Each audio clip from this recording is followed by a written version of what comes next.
Monster Hunter Now is Niantic's newest entry in their long history of augmented reality mobile games. Following up on the immensely successful Pokemon Go, Monster Hunter Now adapts the Monster Hunter brand into a mobile experience that has you hunting and gathering out in the real world. I usually wouldn't have reviewed this, but I've been playing it for the last 2 days, and I thought I might want to share my thoughts. So, let's ask the question, is it actually any good? Full disclosure, I played this game on my Google Pixel 4a, a 3-year-old phone that isn't exactly high-end. So any performance and graphical qualities you see in this video have to be judged with that in mind.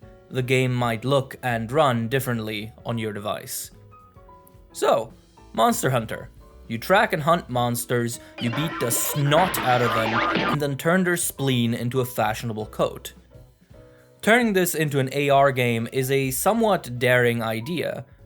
With Pokemon, transposing the adventure of finding an ever-increasing number of critters to collect into the real world was an idea so inherently natural that it cropped up as numerous fake concepts and even an official April Fool's joke before being made into a proper game. But Monster Hunter? Where the main appeal is the moment-to-moment combat gameplay and monster tracking as well as item management? It's a little harder to imagine that in that genre, hence why many, myself included, were mostly just a little confused at the initial announcement. Having now played a decent bit of it though, I definitely see the appeal of Monster Hunter Now. Right off the bat, the game makes a stronger impression than Pokemon Go did back in 2016 in terms of features. Day 1 Pokemon Go felt more like a proof of concept at launch and was lacking several critical features. Meanwhile, Monster Hunter Now feels like a much more polished, feature-rich product by comparison. The basic Monster Hunter gameplay loop is present and explained to you in excruciating detail in the game's fairly long tutorial. As you walk around the real world, you will see monster habitats superimposed onto your surroundings. These habitats, of which there are 3 types at time of launch and that refresh after a couple of hours, spawn various monsters both big and small. These are then fought and slain using the game's combat system, which we'll get into in a moment. The fights reward monster materials, which are then turned into weapons and armors, allowing you to slay bigger monsters to then make bigger weapons and armors. Fighting, as well as fulfilling certain tasks, also levels up your hunter rank, allowing you to take on tougher challenges and unlocking new features in the game. Armor and weapon crafting and upgrading are pretty much identical to the main game's iteration of the system, without skill gems though. Still, the translation of these interactions into the AR mobile genre is surprisingly seamless. Everything works as you'd expect. Monster Hunter Now is gameplay-wise a lot closer to mainline Monster Hunter than Pokemon Go was to Pokemon when it first came out. The main exception to this is combat. The 50-minute, highly technical encounters from the main games are replaced by 75-second long direct hack-and-slash sections that are generally playable with just one finger, which is superficially a massive change. And yet, I am pleased to say that the combat feels pretty good. On the surface, it plays very similarly to Pokemon Go. You tap to attack, you swipe to dodge. However, not only do you have to dodge into different directions based on what attack the monster is doing, there are numerous armor skills that actually change the moment-to-moment gameplay. For example, Kuluyaku armor grants you lock-on, which allows any weapon to pinpoint target their attacks to break parts more effectively. All monsters also come with bespoke elemental weaknesses, which can make a serious difference. There are also multiple weapons like in the main games. Not all of them made it in, and you do have to unlock them one after another, which is a little annoying, but the ones that are here offer a decent variety in gameplay, with timed taps and swipes managing to create unexpectedly fun and varied gameplay. Unexpectedly fun is probably the key phrase when it comes to Monster Hunter Now as a whole, to be quite honest. Walking around town and gathering materials and bullying Jagras feels surprisingly natural and makes for a pretty chill overall experience if you're already outside. There are some large gathering spots that pop open in a pretty satisfying animation as well, and your palico can even passively gather for you as you walk by smaller gathering nodes. This is aided by my favorite new feature, Monster Hunter Now's interpretation of paintballs. In the main games, they work as monster trackers, and here, that purpose has been recreated with a twist. Instead of fighting a monster you see near you immediately, you can choose to paintball it, which will mark it and allow you to fight it later at any time, anywhere. So if you see a monster near you, but can't commit to fighting it right now, you can pop a paintball on it and then fight it once you're back home. Not only that, but your palico companion can also autonomously paintball monsters near you even when your phone is locked and in your pocket. This is a setting you can enable and disable at will. This means that even without opening the game while outside, you can come home, sit down, and then scroll through all your paintball monsters to then hunt in the comfort of your own four walls. This is a great addition and feels like a direct improvement over a common situation in Pokemon Go, where something like a Dragonite would spawn just as you had to run for the bus, or could otherwise not catch it at the moment. Paintballs entirely solve this problem, and give you more control as to when and where you'd like to engage with the game, which I immensely appreciate. Now, this being a free mobile game, we have to discuss microtransactions and monetization. Pokemon Go has, over the last few years, experienced a somewhat shocking focus on real currency exchange within the game, so concerns about a similar thing happening with Monster Hunter Now are pretty reasonable. The game has an item shop, and the best way to describe it is, it exists. You can buy these gems with real money, and then exchange the gems for various things like potions, paintballs, and range-extending globs. You can also use the gems to double the quest rewards one quest at a time, or buy Zenny. What's odd is that you can only buy a certain quantity of gems once, it seems. I have no clue if this is common in games like these. I'm not a mobile gamer usually, but it does seem like you cannot repeatedly buy packs of multiple gems, which, hey, that's good, I guess. You can also get item packs for real money, as well as extend your inventory with an, frankly, absurdly priced pouch upgrade. Overall, yeah, these shits are here, and I don't really like them.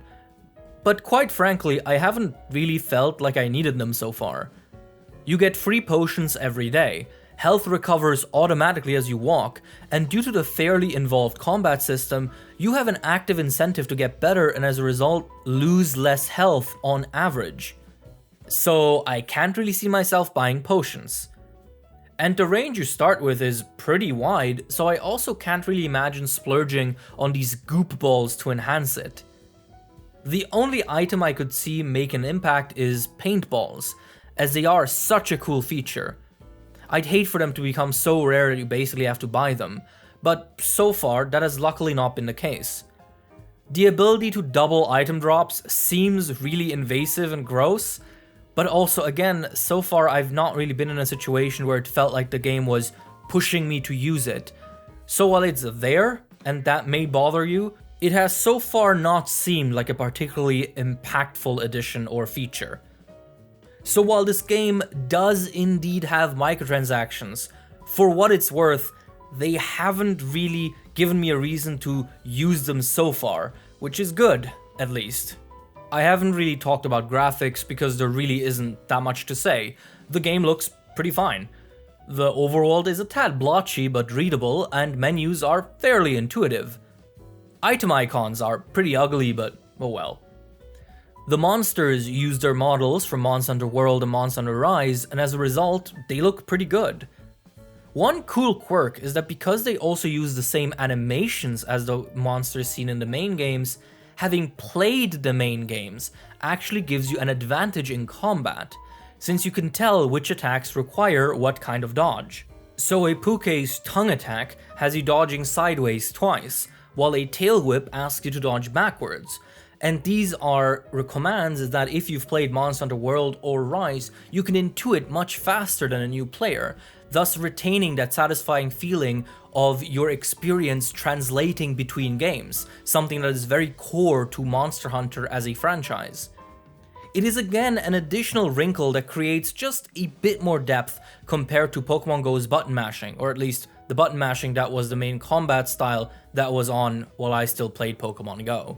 Also, the game has an AR mode that superimposes the monsters directly onto the real world via your camera, and just like in Niantic's other games, it's a cute gimmick with very little functionality. It's just a fun extra thing you can do, entirely inoffensive in my opinion. When I tried it, it was a little buggy, but I can't be sure if that was the game or my phone messing up, so your mileage may vary. I live in a small town in Switzerland, so naturally I wasn't able to test out multiplayer hunts. Currently, it requires you to be physically near the people you want to play with, which is a sweet idea in theory, but does mean that more rural players might struggle ever getting to a group hunt. So I really hope that in the future they do add online multiplayer rather than just local one.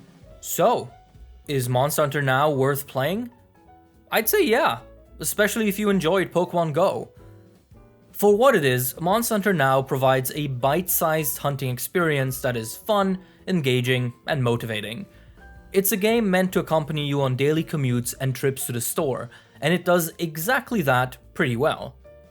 I would not go into this expecting the next franchise-defining Monster Hunter experience though. It's an AR game with Monster Hunter mechanics, and that might not be for you. But hey, it's free, so if you're at all interested, I can recommend at least giving it a try.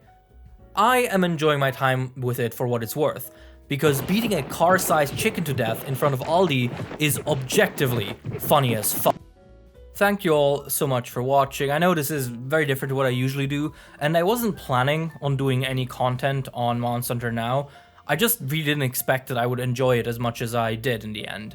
But I doubt I'll ever cover the game again. This was just a quick review, especially because I saw that a lot of people were kind of confused as to what this game is. So yeah, thank you for watching, and if you try that game out, let me know how it goes. As usual, a very special thank you to our patrons, who, if you want to join them, you'll get early access to videos, so hey, consider it maybe. Anyway, a very, very special thank you to AJ Rivera, Alistair, Hui Hui, Jacob Bennett, Soruka, Gengreatest, Sir Newt Newt, Orbital, Terrador, Emperor Eevee, Rambling Robin, Lizric, Hashi, Marcus Jenkins, Dissy, Kane Eddy, Hubble Mirror 123, Magenta Magenta, Danilo Villavicencio, Arcturian 711, Russell, Person 212, Claire Miboon, Oakwood Tree, Mr. Pyramid, Pede Fuego, Makoto 2, Project Iceman, Peroscoco, Geo, Jameson Tate, Niels Schlatter, Mr. Meander, Fiction Ape, Iron Camel, and Courage. Take care everyone, and I'll see you next time. Bye bye!